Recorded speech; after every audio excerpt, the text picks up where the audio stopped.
Monster Memoirs. Once upon a time, there was a monster who had lived a life full of exciting adventures in faraway lands.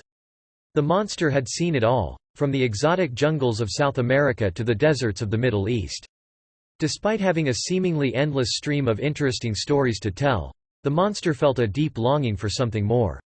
So, the monster decided to move into a lonesome winter hut in the middle of nowhere to write down its memoirs. One cold winter evening, as the monster was snuggled up in its warm blanket, a strange knocking at the door disrupted its tranquility. When the monster opened the door, it was shocked to find a fairy standing in front of it. The fairy said, "I'm here to grant you a wish. You can ask for anything in the world, and I will make it happen." The monster was taken aback by the fairy's offer, but it knew exactly what it wanted.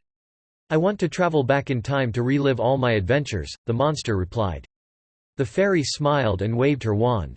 Suddenly, the monster found itself in a different time and place.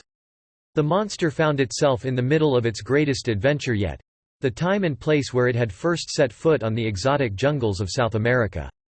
It was like the monster had never left. The monster quickly realized that by traveling back in time, it had been given the opportunity to write its memoirs from a completely different perspective. No longer limited to the stories it had already told, the monster was now able to share its adventures in a completely new and exciting way. And so, the monster spent the rest of its days reliving its adventures and writing down its memoirs. It was a life filled with excitement and a never-ending source of inspiration.